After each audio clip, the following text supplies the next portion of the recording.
Pero la polémica del día es por cuenta del decreto que ordena el traslado de 25 billones de pesos de los fondos privados a Colpensiones, que han dicho desde la cumbre de Asofondos en Cartagena, donde por supuesto este sigue siendo el tema, Claudia Camila.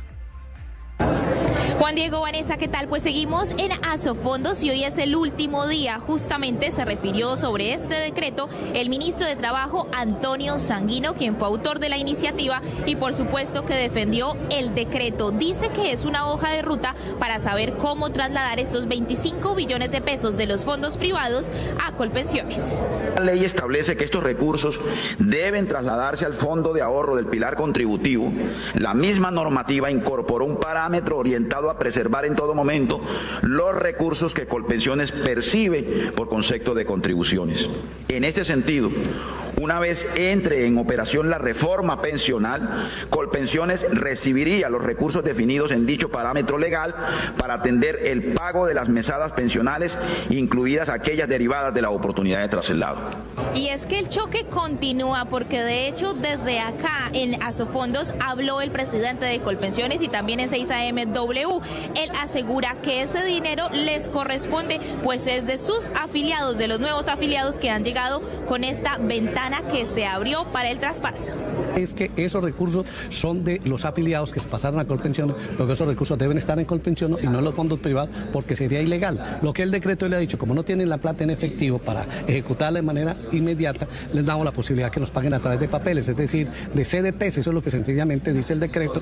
Por su parte, Andrés Velasco, presidente del gremio, advirtió que si se gastan esos ahorros hoy, el día de mañana el sistema no sería sostenible. Todos es conocido que Colpensiones hace ya décadas pues no maneja ningún fondo. Colpensiones recibe recursos de las cotizaciones con una mano y las traslada a los pensionados con la otra, y de hecho hace falta cerca de 35 billones de pesos anuales para lograr pagar esas pensiones, y por eso le pide recursos de transferencia al gobierno nacional. Lo cierto, Juan Diego, es que la próxima semana habrá una reunión clave entre Colpensiones, los fondos privados y la Superintendencia Financiera para revisar a fondo este decreto. ¿Cuáles son las reacciones, Karen, en mundo político frente a este choque? Pues Juan Diego, en las campañas políticas de la derecha y de centro no ha caído bien, sin duda, la expedición de este decreto. Escuchemos lo que han dicho los candidatos Claudia López, Paloma Valencia y Roy Barreras. La candidata Claudia López se mostró en desacuerdo con la expedición del decreto. ¿Y qué hizo el decreto del gobierno? Decir que la plata no se va a pasar al fondo de ahorro para los jóvenes del Banco de la República, sino a Colpensiones.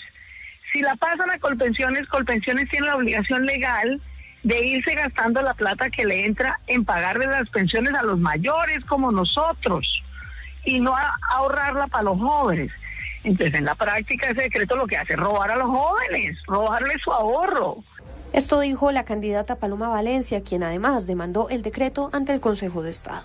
Vengo advirtiéndole al país cómo el gobierno pretende gastarse los ahorros pensionales de los trabajadores.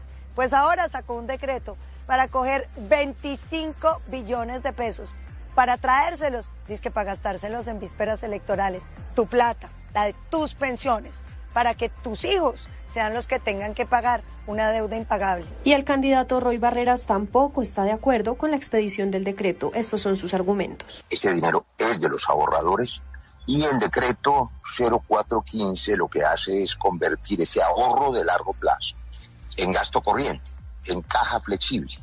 Esa plata es suya, usted la ha ahorrado a largo plazo para cuando esté viejo, para cuando se jubile. Sí. Si otra persona, así se llame gobierno, decide que sus ahorros los va a volver caja o los va a gastar, pues implica, por supuesto, que está decidiendo sobre plata que es ajena. Y eso no le gusta a nadie. Pues Juan Diego, estas son las reacciones, pero otro que reaccionó fue, por supuesto, el candidato Abelardo de la Espriella, quien también demandó el decreto ante el Consejo de Estado pidiendo la nulidad simple con solicitud de suspensión provisional. Con esto, el candidato lo que busca es detener de manera urgente e inmediata la aplicación de este decreto. 12:41, Karen, vamos nuevamente al Palacio de Miraflores. Sí, Gabriela. Sí. Sí, Juan Diego, ya está a las escalinatas del Palacio de Miraflores Delcy Rodríguez junto con el ministro de Defensa de Colombia, Pedro Sánchez, para recibir al presidente de Colombia, Gustavo Petro, quien ya se está bajando, como ustedes pueden ver en las imágenes, del carro que lo trajo hasta la sede del gobierno de Caracas.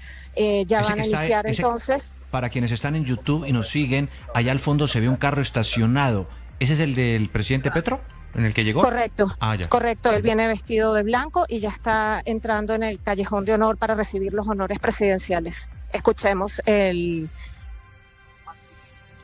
ambiente. Está acompañado por el ministro, por el canciller Iván Gil. Y aquí está el momento del saludo y de la estrechón de manos entre Delcy Rodríguez y Gustavo Petro. Bueno, fíjese, pues Juan, que ahí hay un simbolismo que es importante. Delcy Rodríguez está acompañada del ministro de Defensa de Colombia y el presidente Petro entra acompañado del ministro de Relaciones Exteriores de Venezuela. Pero la presencia del ministro de Defensa es súper importante por lo que hemos estado hablando desde más temprano, ¿no? Que tiene que ver con el ELN, con el orden público en el Catatumbo, con esas relaciones que pasan mucho más allá de un tema simplemente de cordialidad entre dos vecinos. Claro.